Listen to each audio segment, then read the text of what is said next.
దర్శక ధీరుడిగా తనకంటూ ఒక ప్రత్యేకమైన ఇమేజ్ ను క్రియేట్ చేసుకున్న రాజమౌళి తెలుగుతో పాటు పాన్ ఇండియాలో కూడా తన సత్తాని చాటుకున్నారు. ఇక ఇప్పుడు పాన్ వరల్డ్ లకు ఎంట్రీ ఇచ్చి అక్కడ కూడా తన మ్యాజిక్ ని రిపీట్ చేయాలని చూస్తున్నారు. నిజానికి రాజమౌళి ఒక సీరియల్ డైరెక్టర్ గా తన కెరియర్ ని స్టార్ట్ చేశారు. ఆయన ఎక్కడా కూడా నిరుత్సాహపడకుండా ఒక్కో స్టెప్ పైకెక్కుతూ ప్రస్తుతం తన వరల్డ్ లో తన స్థాయిని విస్తరించుకోవాలనే ప్రయత్నం చేస్తున్నారు. ఇక దానికి తగ్గట్టుగానే మహేష్ బాబుతో ఒక భారీ అడ్వెంచర్ సినిమాని కూడా ప్లాన్ చేస్తున్నారు. ఇప్పటికీ కూడా ఈ సినిమాకి సంబంధించిన ప్రీ ప్రొడక్షన్ వర్క్ శరవేగంగా జరుగుతోంది. తొందరలోనే ఈ సినిమా సెట్ మీదకి వెళ్లబోతున్నట్టుగా వార్తలు కూడా వస్తోంది. ఇదిలా ఉంటే ప్రస్తుతం ఈ సినిమాలో బాలీవుడ్ స్టార్స్ ఎక్కువ అవుతున్నారనే వార్తలు అయితే వస్తోంది. ఇక ఇప్పటికే ఈ సినిమాలో విలన్ గా అమీర్ ఖాన్ అయితే బాగుంటారని రాజమౌళి అనుకుంటున్నారట.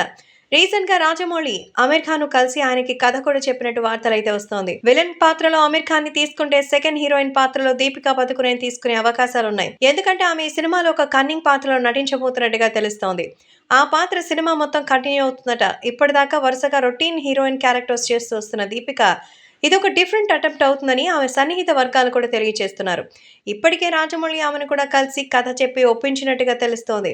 ఇక హీరోకి హెల్ప్ చేసే ఒక క్యారెక్టర్ లో కూడా మరొక బాలీవుడ్ స్టార్ ని తీసుకోవాలనే ప్రయత్నం చేస్తున్నారట.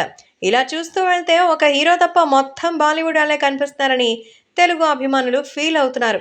ఎందుకంటే బాలీవుడ్ వాళ్ళ డామినేషన్ కనుకున్నట్టయితే ఈ సినిమా మా వల్లే హిట్ అయిపోయిందనే ఒక గర్వంతో వాళ్ళు ఉంటారు. కాబట్టి వాళ్ళను వీలైనంత వరకు పక్కన పెడితే మంచిదని తెలుగు సినిమా అభిమానులందరూ కోరుకుంటున్నారు. మళ్ళా రాజమౌళి ఆలోచన ఏమిటో అనేది చూడాలి.